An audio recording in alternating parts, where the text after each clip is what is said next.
is out. She's out today. Okay. Yeah. Carol Collins, Here. David Mascaratello, I'm here. Steve Draculich, Jean Wall, Here. Amy McMahon, Here. Jen Stromstad, Here. non-voting members, Laura Phelps. Oh, Here. sure. She waved. Oh, okay, here. Marla Warner, Here. George Vanderlinder, Fernando, Chief Haig, Peter MacGyver, Present. and Greg Tiefendorf. Here. Hey, others, Neil Joyce, Present. Roger, Present. Katrina, Here. Dennis, Here. Adam, Here. Ed Jarvis. No. I'm taking note of the fact that Chief Strahan must live in the same apartment complex as Fernando. They're in the same virtual room. Wraparound unit. Hitting on the other side. I'm gonna resist, Fernando. Butch, could I make a quick announcement regarding right ahead. Liz? I meant to mention this at the last meeting and it completely slipped my mind. Some of you on this call know this and some of you do not. But Liz Gilman has announced her retirement and that is effective December 15th. She's going to go to Indiana and spend some time with her son and his family, which includes 2 grandchildren. Now, she will be working for us on a part-time basis to get us through the budget season and hopefully a good chunk of getting the fire station up and running. So, be with us, but not with us entirely, in the sense that she will be working remotely. Okay. Well, we wish her well, Yeah. Indiana. Okay, we have 3 sets of meeting minutes to approve. One for October 28th, one for November 4th, and one for November 10th. We'll take the October 28th one first. I will tell you who is present. David Singer, myself, Steve Draculich, Liz Gilman, Amy McMahon, the Chief, Carol, Jen, Jean Wall, and the Mayor. So if one of you would like to make a motion So moved. for second, Second. okay. Is there any discussion? Okay. Seeing none, I vote in favor. David Singer. Yes, favor. Okay, Steve Draculich is not present. Liz is not present. Amy McMahon. Yes. Okay, Chief Strahan. Yes. Carol Collins. Yes. Jennifer. Yes. Jean. Yes. Mayor. Yes. So approved. Okay. Moving on to November 4th. Persons present were myself, David Singer, the Chief, Jean Wall, the Mayor, David Mascaratello, Steve Draculich, and Amy McMahon. There's a motion. So moved. Second. Okay. Rita Gartner. Okay. Any further discussion? Hearing none. I vote yes. David Singer? Yes, thank you. All right. Chief? Yes. Hey, Jennifer? Yes. Jean Wall? Yes. Mayor? Yes. David Mascaratello? Yes. Steve is not here. And Amy McMahon. Yes. Thank you very much. Okay, meeting for November 10th. With one amendment to the roll, and that was Carol Collins was present. So I'll read off who was present. Myself, Chief, Amy McMahon, and Carol Collins. Have it, and Jean Wall, and the mayor. Let me do it again. Okay. Okay, myself, the chief, Jean, the mayor, Amy McMahon, and Carol Collins were present. To accept. Is that you, chief, making a motion? Yep. Second? Second. Who is that? Amy Carol. McMahon. Amy? Okay, Amy, thank you. Any further discussion on the minutes? What was the amendment, Butch, just so I can make that change? Carol Collins was at the meeting. Oh, okay. All right. Okay. All right, I vote yes. Chief Strand, Yes. Jean Wall,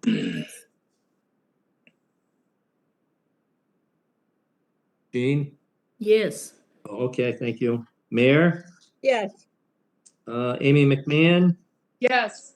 and Carol Collins. Yes. Okay, that takes care of the meetings. Thank you very much. Next on the agenda is the architectural design review. We got it late on Monday. And so I thought it would be a good idea to wait till today to actually review it again. And maybe there's more people here than there was then. I'm sure there are.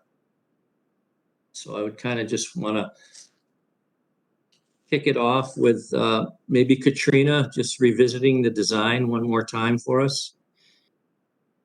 Okay, thank you, Butch. Adam should be pulling up the plan and the images that were shared on Monday. Adam, if you can focus in on the main entrance for people who were not present at Monday's meeting. The entrance area was modified, taking in into account not only the commentary and discussion that was had at previous meetings, but also looking at the opportunity to lower the building so that we could reduce fill required for the project further down the slope into the site, particularly at the bays. In doing so, and you will see in the 3D massing images that Adam pulls up next, that we oriented the main entrance to have access directly to Main Street. And what you're seeing there are two openings that are reminiscent of New England style fire stations. And our lead designer, David Pacheco, spent quite a bit of time working with Adam and Dennis. He looked through a book we have on fire stations, particularly in the New England area, and picked up on a number of elements that we think bring this to the street in a way that we didn't before, much more effectively. So on the left of those two openings is an overhead door that allows the antiques to go in and out. And along the side facing the parking lot, it's a big viewing area, a much more modern look of glazing. And if you notice that there's a dormer up above, the space that the museum is in is anticipated to be tall and airy, very light, a lot of natural light coming in here. So you have that dormer with windows as well as that front tall window, and that shape could be modified, but the essence of it is there. It's bringing light into the space, and it's reminiscent of other fire stations in the area. The main entrance is tucked in there. If we go back to the plan briefly, Adam, the process of walking into the entry brings you to a landing. There's a door into the museum space, so that is separated for security. Then there is a ramp going downhill into in a short landing where there is a secure door. And in the previous discussion, there was concern about making sure that people who come in the door, do they know what to do? In discussion with the chief, it probably would be at the top landing right inside the door. There would be directions given to visitors. If you're trying to visit this department, press this button, and they'll be able to patch you through to the administrator, who would come, open the door, and escort the person to wherever they're going. So that's an important feature about the way this is currently set up, and met a lot of the commentary that we heard in previous meetings. If you notice here as well, we kept the memorial area space in front of the building, between the building and the street, between the training room and the street. And what you see kind of printed on the sidewalk and the front entry area is the Maltese cross. This could be made out of pavers, different materials, different colors, could be just concrete. There's lots of ideas and ways to accomplish this, but it's a physical transition there, very tangible and very visible to people walking up and down the street. So if we go back to the 3D images, what you can see on the right-hand side of this, next to the main entrance, there's an image of the former fire station. And there are many ways to accomplish this, getting it onto the building, whether it's a plaque or a screened image onto glazing that's mounted on there. There are many ways of accomplishing it, but it pays homage to the previous structure in that sense. But we still have the low walls around the meeting room that provide plenty of space for boards, projection screens, etc., with the tall windows to bring in the natural light. You can see the roof forms there at the front of the building are now this gable shape. So it's a bit different from what we showed before. It's not a single plane with EPDM. Here, this shape would have standing seam metal roof. If we go to the other image from the other direction coming into Greenfield, you can see that shape is here as well. So the welcoming, the form of it is based on historic fire stations throughout New England, but the materials have a modern twist and configuration in a sense. I do want to note that the round window shown in that elevation is based on hopefully reusing the window that was at the base of the cupola on the previous building. We don't know what shape that's in currently, but that's something that we will explore as we keep going down the road. But what you do see here is that the shape has changed in a very big way from the previous iterations, and that was an important thing for the committee to see. Did we have other images, Adam, or was that it? Okay. This is the last one, and this is a view from down the hill coming up into town. Correct. So with the change that's at the front of the building, we have not changed any of the back parts of the building. But there are similarities in color and material that have wrapped themselves around. For example, the bottom, the base of the building, the exterior there, it looks like a cast stone material, and that's currently kind of drawing it all together. And you can still see the Maltese cross and the glazing at the base. That was important to have. Dennis or Adam, do you want to add anything to that? I'm good. I think you got it all.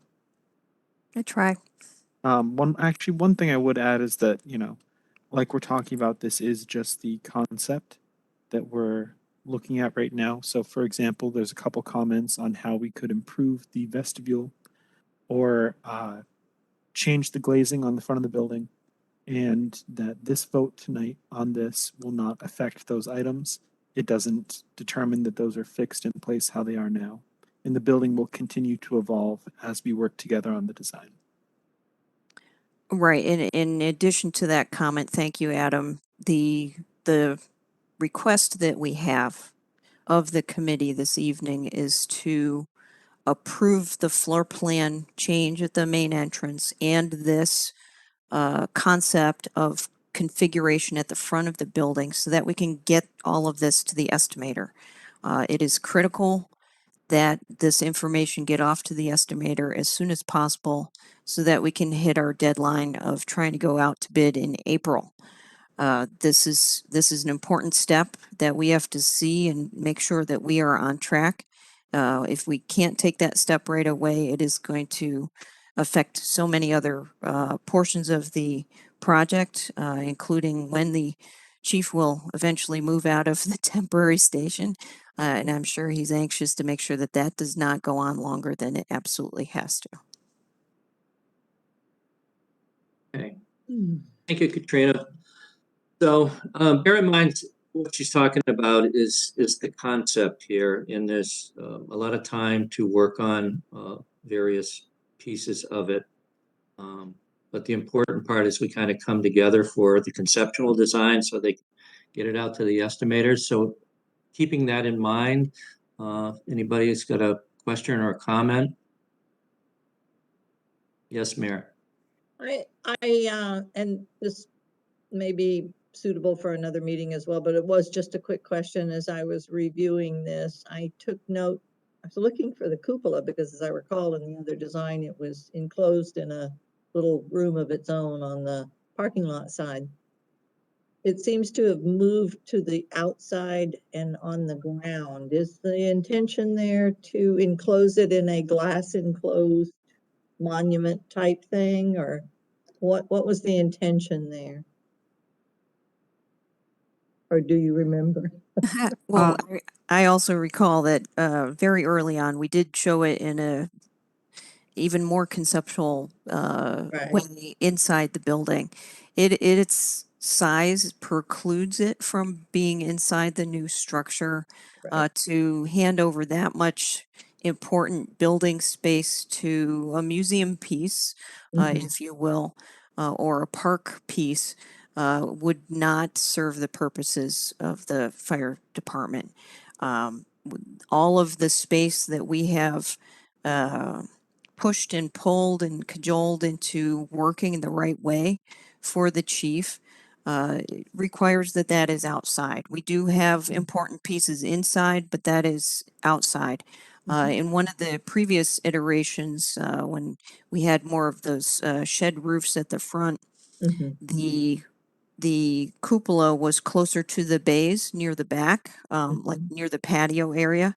I Mhm. think in this latest plan, and Adam, correct me if I'm wrong, it was closer to the front and at the street, I believe, in the plan. That is correct. And It's so basically in the memorial area, right there. exactly, Yes. and On the grass. from a discussion that we've had with the chief is that there might be a good opportunity to use that as an extension of the memorial area. And it can be a good piece for tours, things like that, and an interesting piece of the city's history that you would drive by or walk by or bike by. I guess I would like to see it probably enclosed in some way so that it doesn't become a play structure. You know what I mean? Understood, Mayor. I don't know that the enclosure of it would necessarily make that happen. It could be the way that it's mounted on a structure of or a base of some kind. That might be the way that that's accomplished. I'm not sure, but Okay. we can certainly talk about We it as won't, we. right. I'm not taking up, I don't intend to be taking up time today on that. I just was curious as to what the thinking was and behind it, but that's for a later discussion. It's fine. Yeah, I think it's like 20 feet high, so it's outside is the best bet. Mhm, mhm. uh, David, you had a question, David Mascartello? You're muted.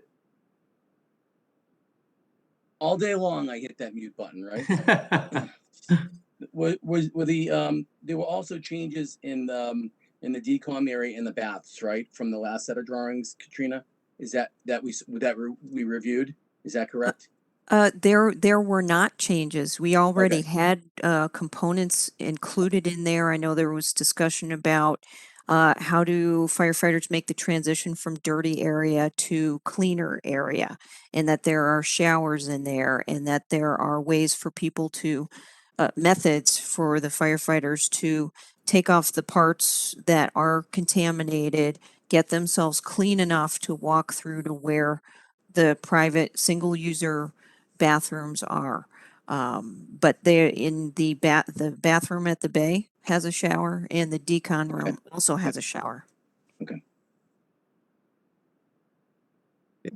Any other questions on the conceptual design? Go ahead, Gene. Why can't the cupola be put back up on the roof? I don't think you're joking. So let me try to answer that.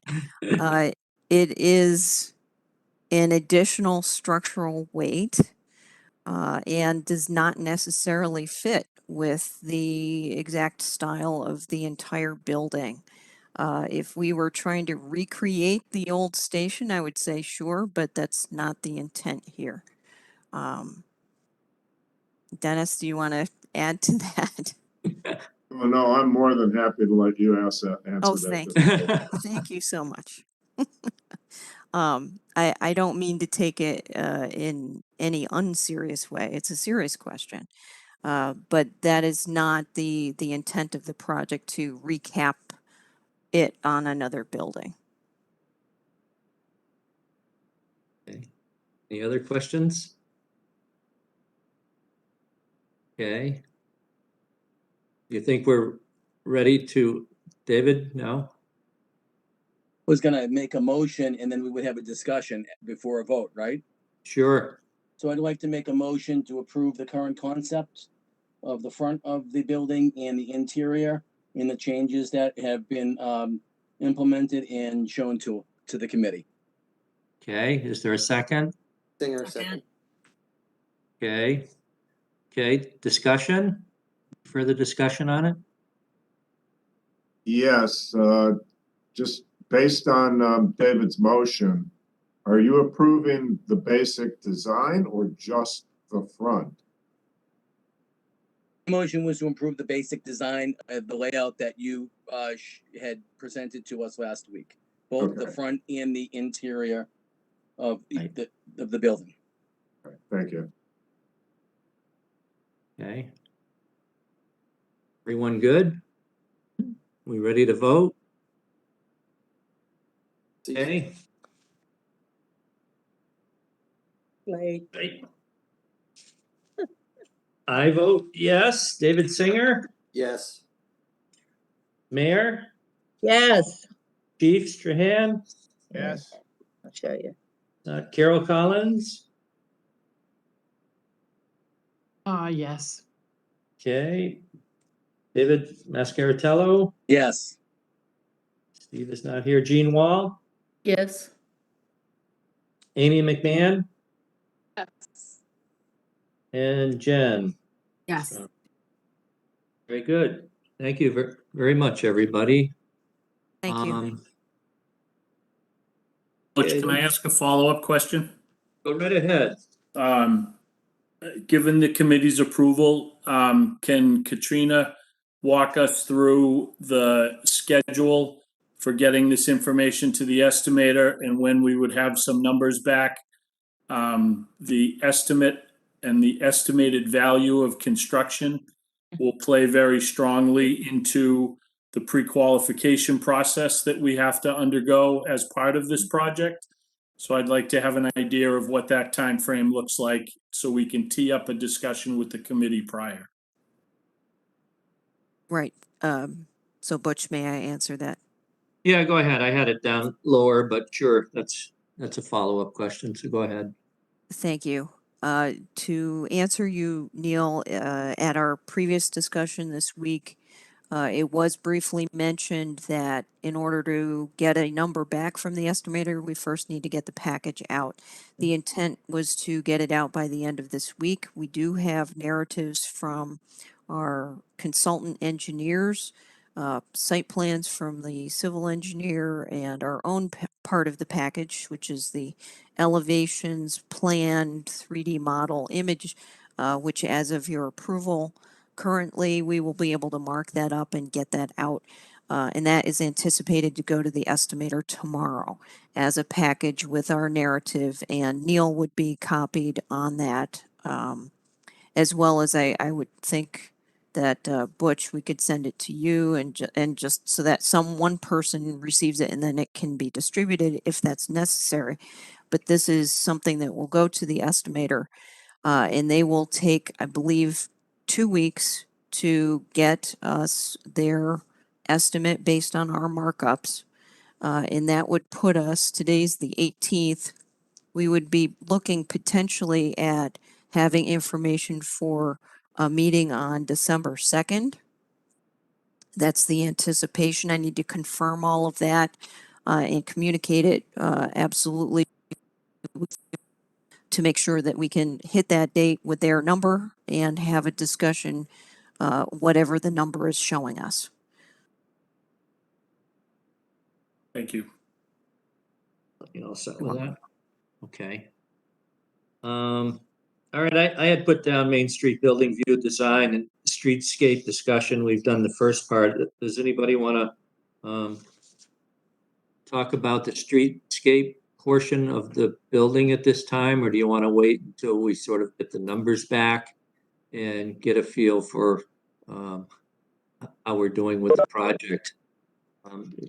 Really up to members to decide if you want to talk about. I know the trees will come down, and I feel like that's a discussion for a meeting or a portion of the meeting. right. There's no discussion. We can move on. If there's any more interest by anybody, just let me know and I can put it on the agenda for what folks want to talk about. That's no problem. Budget update, Neil, you got anything for us? Anything changed since the last meeting? No, I will. We just processed another round of bills. I believe that the grand total of all of the invoices was in the neighborhood of $5,000. So there has not been an appreciable difference since our last meeting, but I will put those new numbers together along with the architect's bill this month. And if I hear right, our next meeting, December 2nd, we'll do a full budget update at that time. Okay. Anybody Butch, with can any? I chime in, please? Sure, go ahead. Anybody? All right, so the reason I haven't said anything is because I get to rain on everybody's parade here. As you all know, the construction marketplace is all over the place, and it's trending high. So I think it's only prudent that we have a plan B in place. So I have been looking at some items on the building and on the site for my plan B.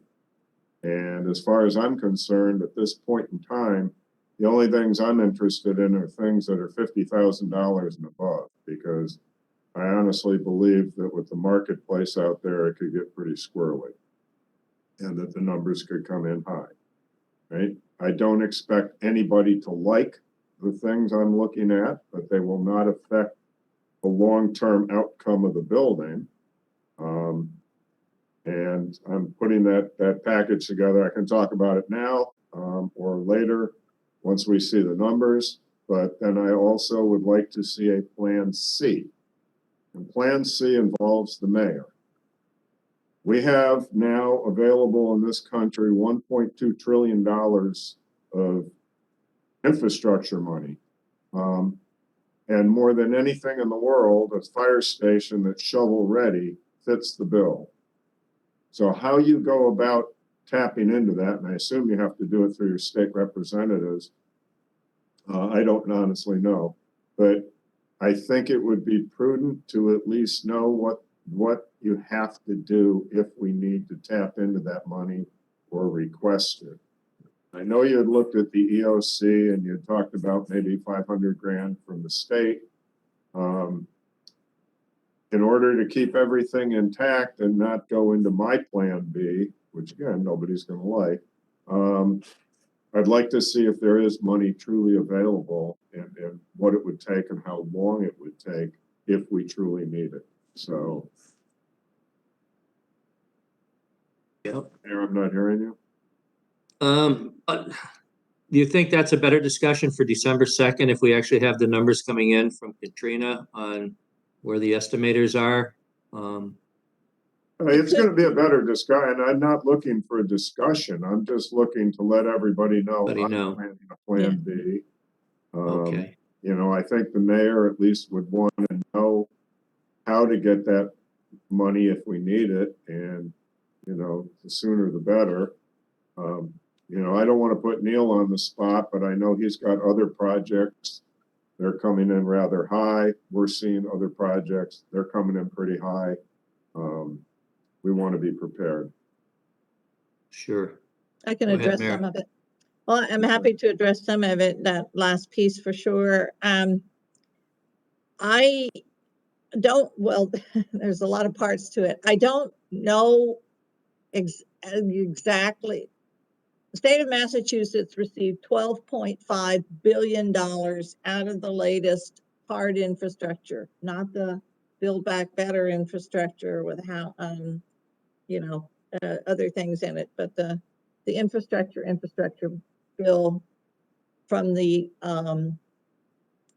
federal government. So yes, I think I would have to go to the state through our plethora of state representatives that we now have in the city of Greenfield, much to our dismay. In addition to the current state representative, who we all have grown to love and admire, and who has carried a lot of water for us at the state.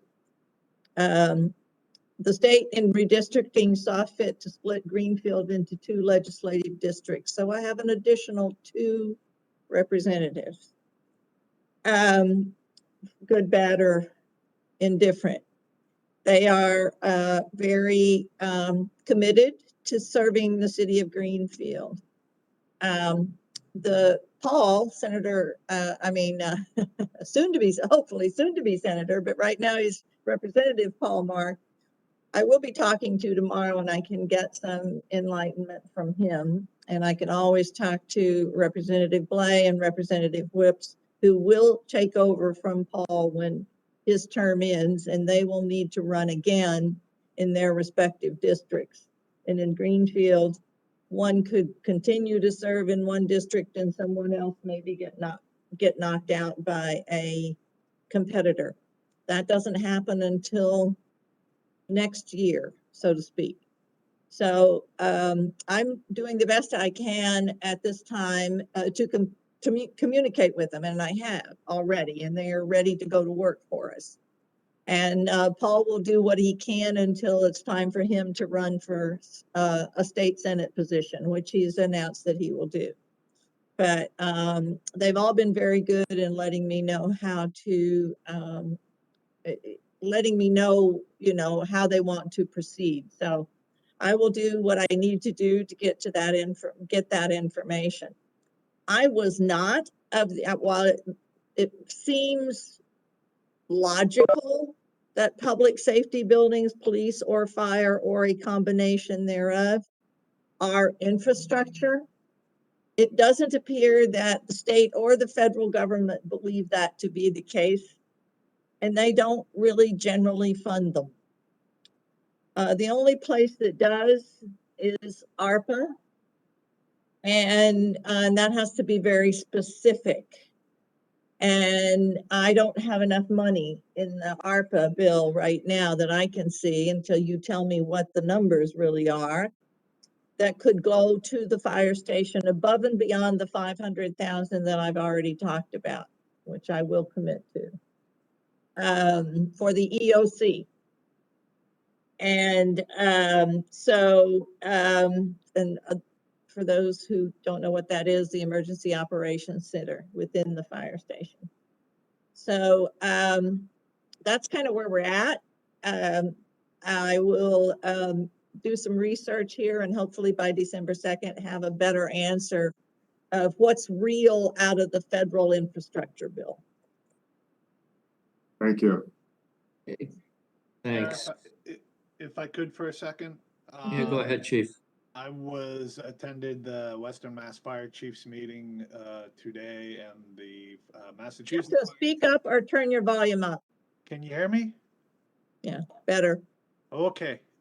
So I went to several Chiefs meetings in the last 24 hours, and all the references to fire stations and police stations in the infrastructure bill have been removed at all levels.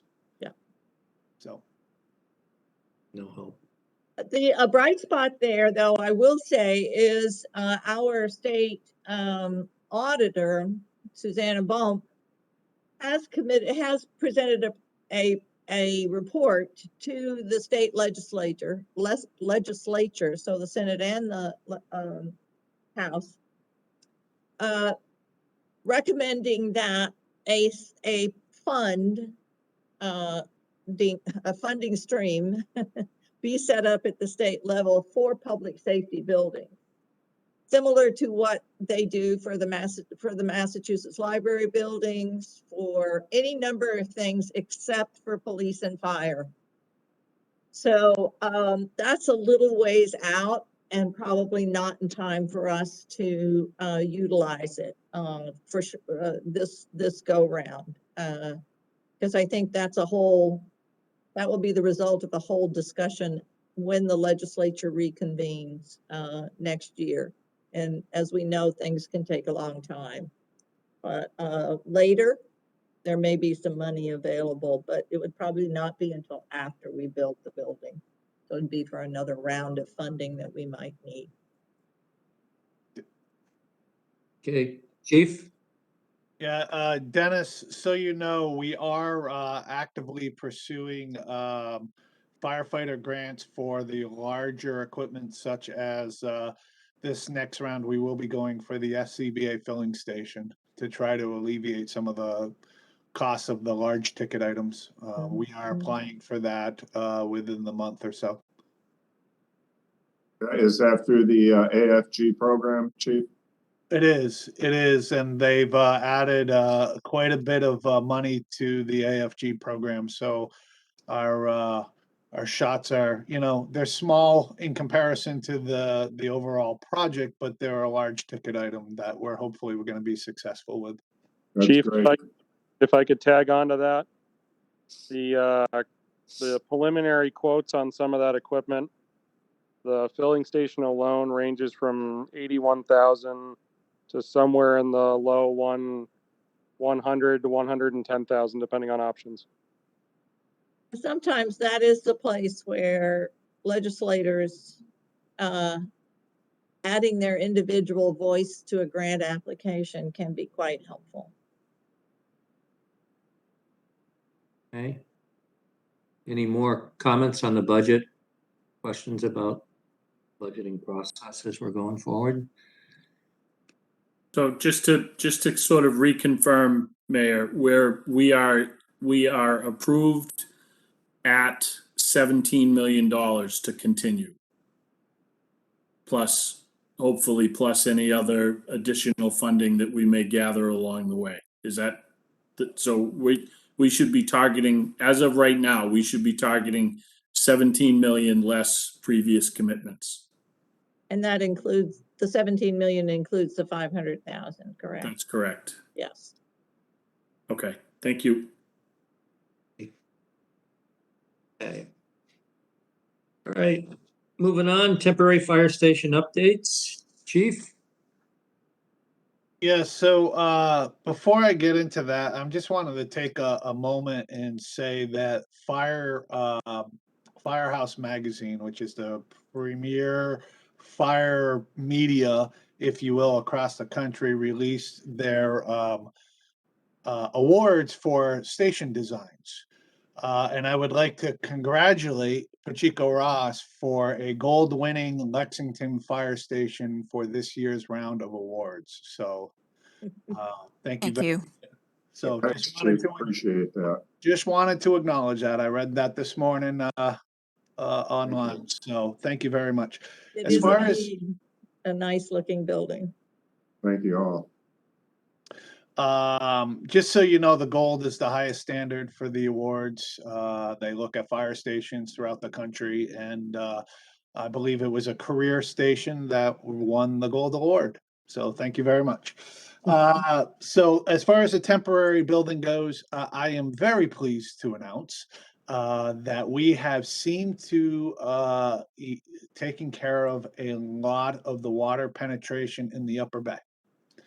After many tries and trial by error, we have a little bit of weepage that we need to talk to Mahaffey about around the support columns, and I believe that that's the way that they attach the roof to the overall structure. But the river that flows through no longer flows through the upper bay. So keeping our fingers crossed, we've gotten that taken care of. Lower bay, we're still working on. But I want to publicly at this point say that the fix to the upper bay not only was the company and everybody involved, but the firefighters put a tremendous effort to try to assist with alleviating that, and they put a lot of work in. So I just want to acknowledge that publicly. Thank you. If I can just piggyback on that, Chief, we got email confirmation earlier this week, which I shared with you, that New England Builders is planning to be back on site on Tuesday to address the side door in the lower bay. They're going to elevate it, try to put in a hard seal underneath the door. And that work is supposed to occur on Tuesday. So we will hopefully have even better news to report next time around. Any other questions or comments on the temporary fire station? David? Neil or Dennis and team, are there any other outstanding punch list items outside of the water issues that have to be completed? And is the architect signed off on everything but the water situation?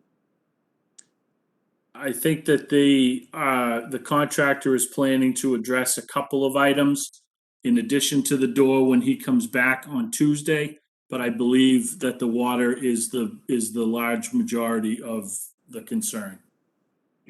I would ask Kate, do we have any regulatory sign-offs still required at this point? My understanding is there are no further regulatory sign-offs required, for example, from Mark Snow. But we want to also have visual confirmation that the contractors have addressed the other sundry punch list items that are, in a lot of cases, much smaller than the water issue. Okay, Okay. thank you. I would Anyone else? also be remiss by not thanking our DPW as well.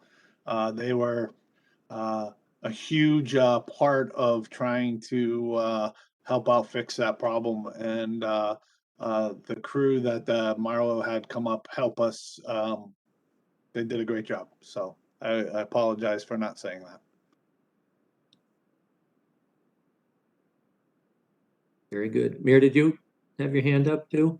I did. I lost a moment there. I didn't realize you'd moved on to the temporary. I wanted to go back to Dennis's comment. So if I can do that now, or if you want to move on to some other item on the agenda, we can do that. Now, if you go ahead, if you got a Well, question of Dennis. I just wanted to make sure that I understood as did everyone else.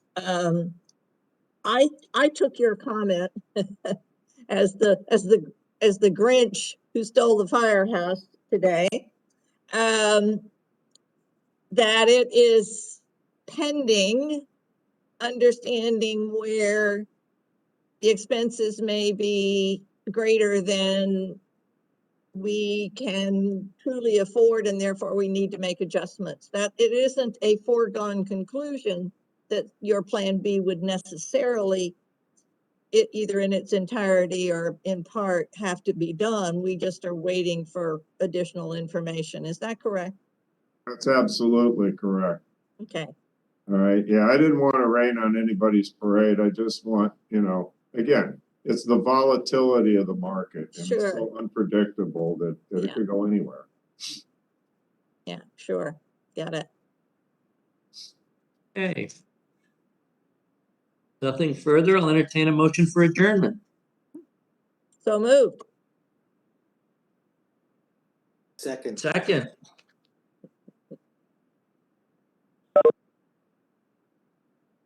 Is there a second? Second. Okay. All right. David, Yes.